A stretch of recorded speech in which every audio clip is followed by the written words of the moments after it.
आज हम लोग महामूर्ख तेनालीराम की कहानी सुनेंगे। महामूर्ख तेनालीराम कभी हो सकते हैं क्या? विजयनगर साम्राज्य में होली का त्योहार बड़े धूमधाम से मनाया जाता था। महाराज कृष्णदेव राय और उनकी प्रजा दोनों ही होली के त्योहार के लिए बहुत ही उत्साहित रहती थी। होली के त्योहार पर राज्य में अनेक प्रकार के प्रतियोगिताएं होती थी, जिसमें जीतने वाले को बड़े बड़े इनाम दिए जाते थे। सर्वश्रेष्ठ गायक, नायक, नर्तक, वादक, हास्य कलाकार, चित्रकार सबको ही इनाम मिलते थे, परंतु सर्वश्रेष्ठ पुरस्कार महामूर्ख का था। जिसको भी महामूर्ख होने का पुरस्कार मिलता, उससे सबसे अधिक स्वर्ण मुद्राएं मिलती थी। प्रतिवर्ष तेनालीराम हास्य कलाकार का पुरस्कार जीत जाते और पुरस्कार के फल स्वरूप उन्हें बहुत सारी स्वर्ण मुद्राएं मिल जाती। दरबारी इस बात से जलते थे। एक वर्ष होली के उत्सव पर दरबारियों ने सोचा कि कुछ भी हो जाए, इस बार हास्य कलाकार का पुरस्कार तेनालीराम को नहीं मिलना चाहिए। इस वर्ष दरबारियों ने एक चाल चली। उन्होंने तेनालीराम के एक सेवक को मिला लिया और होली की पूर्व संध्या पर तेनालीराम को भांग वाली ठंडई खूब पिलाई। तेनालीराम को छक कर ठंडई पीता देख सारे दरबारी अति प्रसन्न हुए। उन्हें पता चल गया कि इस बार तो इसे किसी भी हाल में सर्वश्रेष्ठ हास्य कलाकार का पुरस्कार नहीं मिलेगा। अगले दिन की सुबह हुई। सब दरबारी दरबार पहुंचे। प्रतियोगिताएं होने लगी। राजा कृष्णदेव राय ने इधर उधर देखा, दरबार में तेनालीराम उपस्थित नहीं थे। महाराज थोड़े क्रोधित भी हो रहे थे। दोपहर हो गई।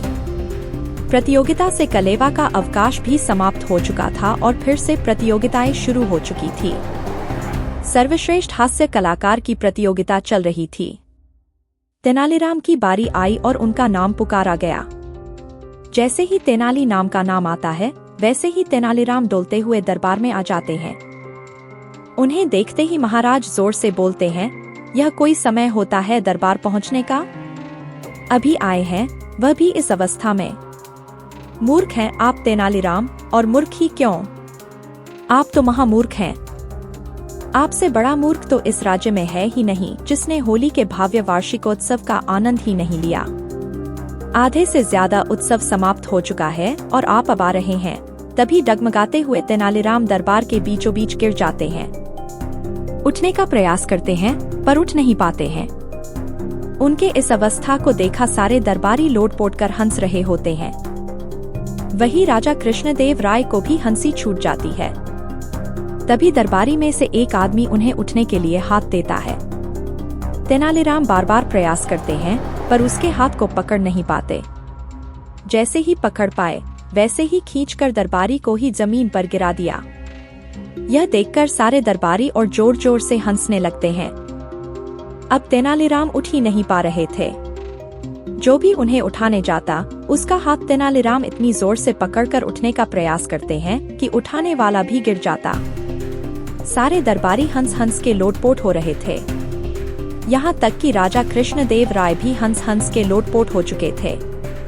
तब अचानक से तेनालीराम उठकर खड़े हो जाते हैं, जैसे उन्हें कभी कुछ हुआ ही नहीं था। हंसते हंसते राजा तेनालीराम से पूछते हैं, यह क्या था?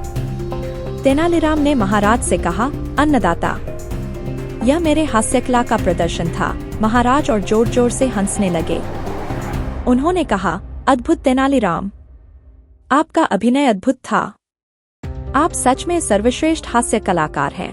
यह सुनते ही सारे दरबारी सन्न रह गए, जिन्हें अब तक लग रहा था कि तेनालीराम हास्य का पात्र बने हैं। उन्हें अब झटका लग चुका था। तब तेनालीराम ने दरबार में कहा, मेरे मित्रों ने काफी प्रयास किया कि मुझे भांग वाली ठंडी पिलाई जाए। इसके लिए उन्होंने मेरे एक सेवक को भी कुछ मुद्राएं दी, परंतु वे जिन सेवक को अपना समझ रहे थे, वह मेरी ही आज्ञा से उनसे मिला हुआ होने का अभिनय कर रहा था। महाराज ने कहा, फिर तो श्रेष्ठ अभिनेता का पुरस्कार भी आपके सेवक को ही मिलना चाहिए। तेनालीराम ने भी मुस्कुराकर हामी भर दी। तेनालीराम को श्रेष्ठ हास्य कलाकार के पुरस्कार में स्वर्ण मुद्राएं दी गईं। अपने पुरस्कार को लेने के बाद भी तेनालीराम दरबार में महाराज के सामने ही खड़े रहे। तब महाराज ने तेनालीराम से पूछा, क्या हुआ, आप अपने पुरस्कार से संतुष्ट नहीं हैं? तब हाथ जोड़कर तेनालीराम ने कहा, अन्नदाता, मैं इस पुरस्कार से संतुष्ट हूँ। परंतु अभी थोड़ी देर पहले आपने मुझे महामूर्ख की उपाधि भी दी थी। मैं यहाँ उसका पुरस्कार प्राप्त करने हेतु खड़ा हूँ। तेनालीराम की बुद्धिमत्ता पर प्रसन्न राजा कृष्णदेव राय ने घोषणा करवाई। होली वार्षिकोत्सव का सबसे बड़ा पुरस्कार यानी महामूर्ख पुरस्कार भी तेनालीराम को दिया जाता है। इस प्रकार से तेनालीराम अपनी बुद्धिमत्ता से इस वर्ष एक नहीं 2 पुरस्कार जीत गए। वहीं दरबारियों को एक नहीं बल्कि दुगनी विफलता का सामना करना पड़ा। अगर आपको यह कहानी पसंद आए तो कृपया लाइक, शेयर और सब्सक्राइब करें।